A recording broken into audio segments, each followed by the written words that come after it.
Back again. This has been heat cycling the machine for a couple of hours, and while this is running, I'm going about my business, and every once in a while I'll come and open the steam valve and listen, and I'm just not feeling like this has as much steam power as I'd like to see. It seems weak, and when the pilot light goes out, that's at the top of the pressure cycle. I could add a little more water to see if that's going to give me the power, but it just doesn't seem like this should be maximum power. I should have an extreme blast at this point, so there's something is amiss, especially since I've got good pressure on the group. So this is going to be hot, so I'll just loosen this up. I think that there's a good possibility that since I didn't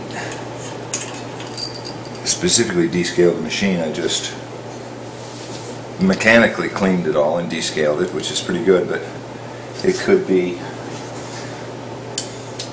I'll get in here with I've got a bunch of little brushes. The thing to check is to see what do I get straight out of the faucet.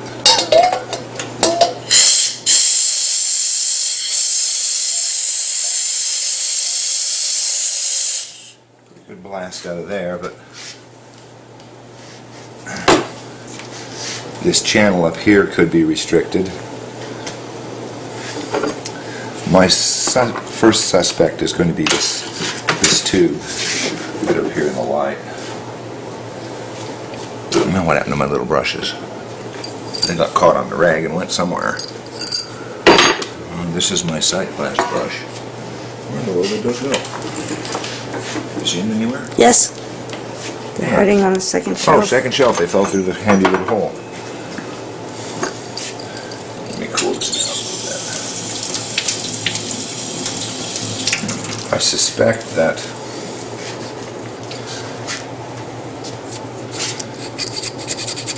I may have some restriction in here.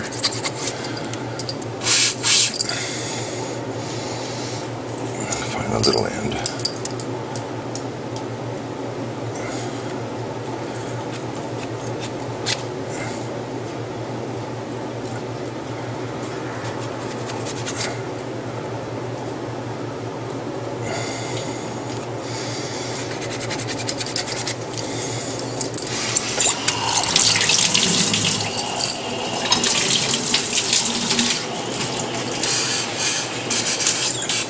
You can use brushes, you can use a pipe cleaner, but I think that there's a restriction in this tube. Let's see if that did it.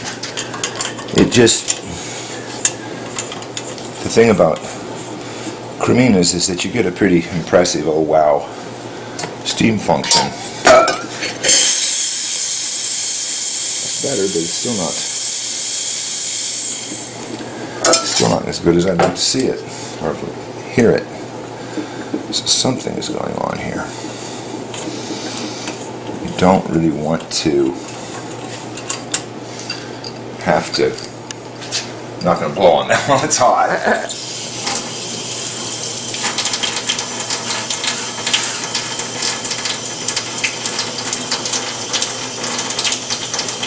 Let's find a longer brush. My collection of little brushes.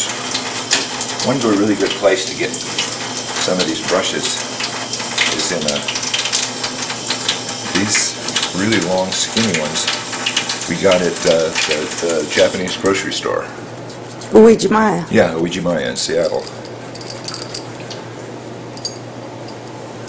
I don't know what that was, but something just came out of there. Something just came out. Some fuzzy white thing came out.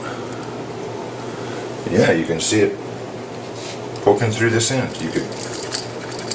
There must have been some scale built up inside. Yeah, you can really see something. See, look.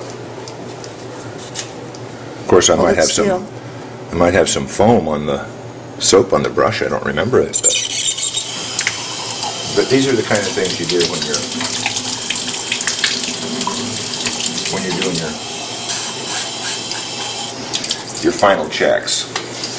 And there's the only way to no real way except to steam some milk to say, well, it just doesn't seem like it's steaming right.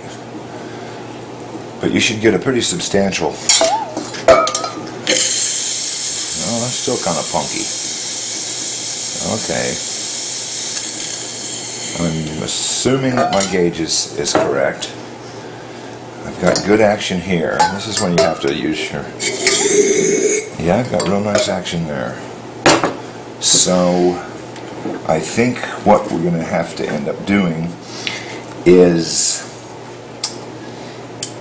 since we didn't chemically descale to begin with, I think that I'm going to go ahead and put some citric acid in it and see if I can get this steam action up a little bit more. Well, it definitely had some sort of scaled up problem since it had plugging throughout, but so I'm not quite done yet. We'll have to get this. I'll go ahead and I'll just turn this off, and when I take you just down pressure it. Just leave that on, but that's an unacceptable level of steam. So we do have a couple little tag ends to do. Well, that's cooling down a little bit. I haven't done the boiler gasket yet, and if you get a good look at this is something that confuses a lot of people, because this is what the new gasket looks like. The old gasket in there. And the old gasket, you say, that's wow, the new one. Look at the shape on that thing. It's kind of, conical, and yeah, it's got this conical center in it and everything like that. Well, this is the result of use. That gasket started out flat and not conical. That's formed over time. So, with some luck, and of course with this and a jackhammer, this project, it hasn't. Let me see if I can break out a section of it.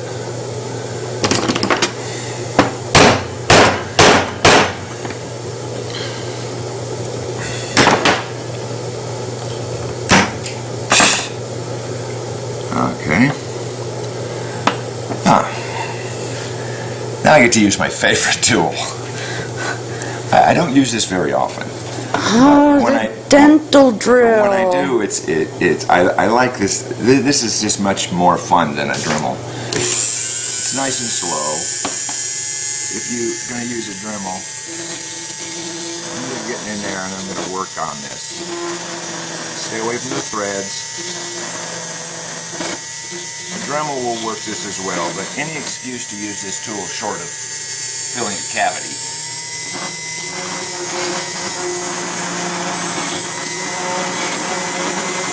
It's very slow, and amazingly enough, these things, you can actually touch your finger with these things and they don't cut you. I don't know why. Maybe it's just because it's so slow. But maybe it's a type of cutter. It might be. I got a little round carbide cutter in here. My goal is to get one section cut out of this thing, and usually when you get one section out, then the rest of it will follow.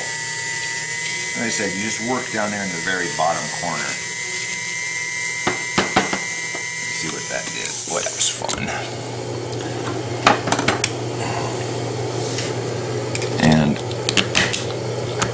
once again, it's rock hard. It's moving around in there, which is, you know, an improvement. I want to just break off some part of it.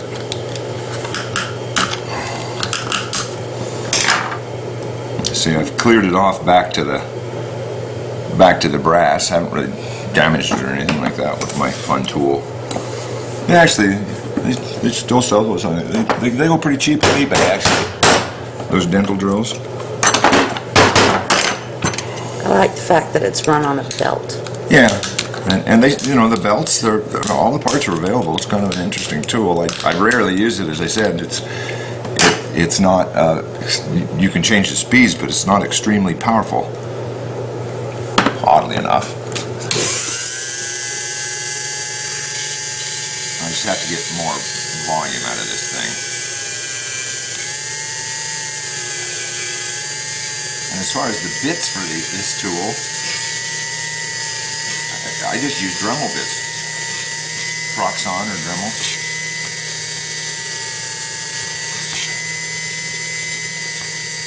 Let's see if that did it.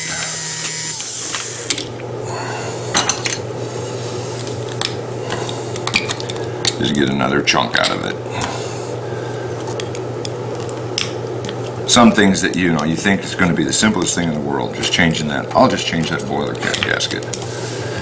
But this is so baked in. Baked in. There's another big piece of it. It should be breaking out of there at some point. Whoa.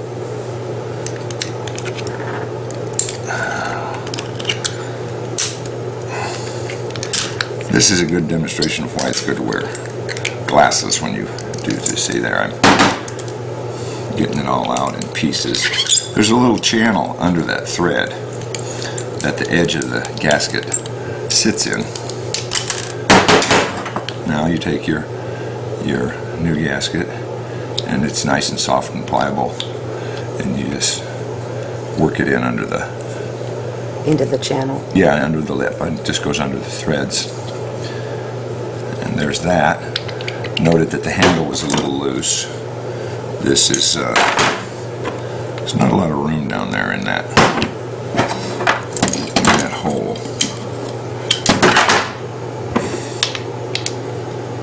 I don't really recall what exactly size that is to get down in there. Fine. You have to use a fairly thin-walled, looks like about a 12 or something. See, that's too fat, this wall. If all else fails, I've got some thin-walled deep sockets in the other room, but if all else fails, you just figure out how to grab a hold of the sides of it and turn it. And that takes the wiggle out of the thing. But you need a fairly thin-walled socket. There it is. It's right there. Okay. Thin-walled socket. I think that's a 5/32, by the way. Okay, there's that. While we're gonna, I'll go ahead and put some descaler in that, and I think Barb wants to polish these Bakelite pieces, and we'll be done pretty quick. But that's the boiler cap. I'll put some citric in and